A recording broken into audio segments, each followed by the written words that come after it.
दौड़ाते दौड़ाते पूरा दिवस हो गया, अपने मार्ग से भटक गए और मार्ग से भटक कर रात्रि हो चुकी थी, कुछ दिखाई नहीं देता।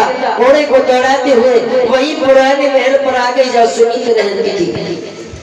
उसके पास कुछ नहीं था, एक शेर जो मिला करते थे उसी में अपना जीवन यापन करती थी बेचारी। एक छोटी सी खटोली थी, उसी पर आनंद से रहती थी। राजा ने जाकर के आवाज लगाई, कुंडी को खटखटाया, रे कोई है? सुनीति ने आकर के दरवाजा खोला है और जैसे ही अपने पिया को देखा एकदम से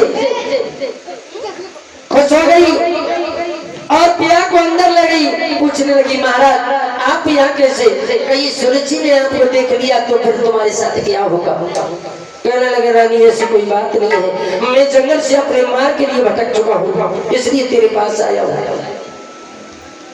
तो रोटी जो की रानी ने अपने पिया को खिलाई है, आज रो करके कहने लगी, महाराज मेरे लिए मेरे पास इतना भी नहीं है कि तुम्हें चैन से सुला सकूं।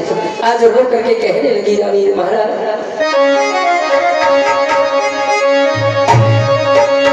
अरे तू तो शौक ढोलना, अरे तू तो शौक ढोलना, हमारे पिया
राजा ने कुछ नहीं कहा, कोई बात नहीं रानी, मुझे एक रात्र का आश्रय चाहिए।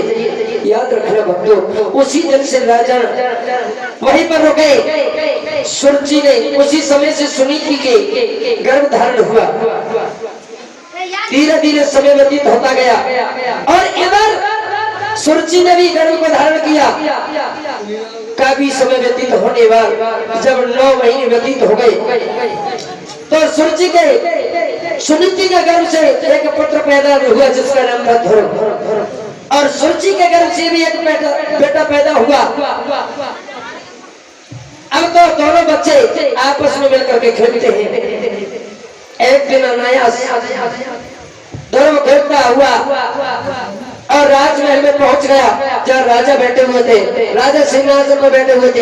एकदम से राजा उत्तान पादनी उस ध्रुव को अपनी गोदी में बैठा लिया और जैसे ही सुनीति को मालूम पड़ा, सुरुचि को मालूम पड़ा है, एकदम से आई और झटका मार करके उस ध्रुव को नीचे फेंक दिया। कहिए रोल्लू के पट्टा, अरे नारायण तू राज सिंहासन पर बैठना चाहता है तो मेरी कोख से आकर के जन्म ले। तू एक अभागिन के गर्भ से पैदा हुआ है, तू राज्य सिंहासन का उत्तरदायित्व तो तुझे प्राप्त नहीं हो सकता। आज ध्रुव रोते हुए इतना कह करके ध्रुव को सभा में हाथ पकड़ करके सुरुचि ने उसे नीचे फेंक दिया है। आज मित्र जी कहने लगे, हे विदुर जी, रोते हुए ध्रुव अपनी माता सुनीति के पास पहुंचे हैं। आज रो रो करके अपनी मैया से कहने लगी, ओरी मैया गोदी में बैठा लिया और कही मैया मैं मौसी ने बहुत मारा है। आज रो करके कहने लगे।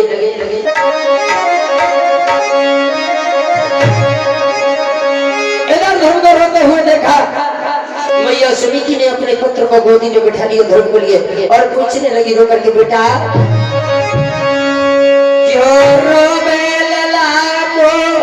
दुखिया के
आरती की तैयारी करेंगे।